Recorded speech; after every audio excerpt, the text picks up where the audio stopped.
దేశవ్యాప్తంగా వర్షాల కోసం ఎదురు చూస్తున్న ప్రజలకు నిరాశ ఎదురవుతోంది. సాధారణంగా జూన్ నెలలో దేశమంతా విస్తరించాల్సిన నైరుతి రుతుపవనాలు ఈసారి నత్తనడకన సాగుతున్నాయి. ఇప్పటివరకు దేశంలో సాధారణం కంటే 28% తక్కువ వర్షపాతం నమోదైంది. అసలు రుతుపవనాల వేగం ఎందుకు తగ్గింది? వాతావరణ శాఖ ఏమంటోంది? Let's watch. దేశవ్యాప్తంగా వర్షాలు కురిపించాల్సిన నైరుతి రుతుపవనాలు ఈసారి బలహీనంగా మారాయి.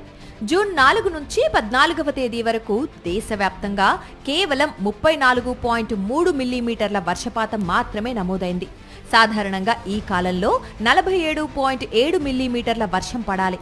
దీంతో దేశవ్యాప్తంగా 28% వర్షాభావం నమోదైంది.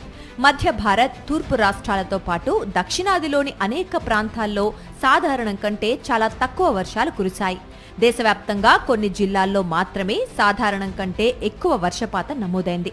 ఓవైపు రైతులు ఖరీఫ్ సాగు పనులు ప్రారంభించిన సమయంలో ఇలాంటి పరిస్థితి ఆందోళన కలిగిస్తోంది. తక్కువ వర్షపాతం నమోదవడానికి ప్రధాన కారణం మేఘాల్లో తేమ తక్కువగా ఉండడంతో పాటు వాతావరణంలోని పై పొరల్లో ఏర్పడిన అసాధారణ పరిస్థితులేనని వాతావరణ నిపుణులు చెబుతున్నారు. సాధారణంగా ఉత్తర దిశలో ఉండే వెస్టర్లీ జెట్ స్ట్రీమ్ ఈసారి దక్షిణ దిశకు జారింది. దీంతో రుతుపవనాలకు కీలకమైన ఈస్టర్లీ జెట్ బలహీనపడింది. బంగాళాఖాతంలో ఏర్పడే వర్ష మేఘాలు దేశం లోపలికి ప్రయాణించడానికి ఈస్టర్లీ జెట్ కీలక పాత్ర పోషిస్తుంది. అయితే ప్రస్తుతం అది బలహీనంగా ఉండడంతో మేఘాలు తీర ప్రాంతాలకే పరిమితమవుతున్నాయి. ఫలితంగా దేశవ్యాప్తంగా విస్తరించాల్సిన వర్షాలు కొన్ని ప్రాంతాలకే పరిమితమవుతున్నాయి.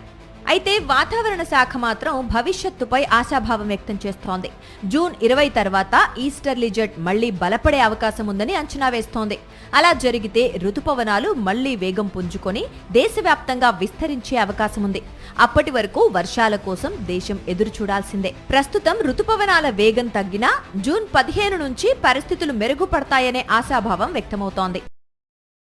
మరిన్ని అప్డేట్స్ కోసం ఛానల్ ను సబ్స్క్రైబ్ చేయండి. నోటిఫికేషన్స్ కోసం బెల్ ఐకాన్ పై క్లిక్ చేయండి.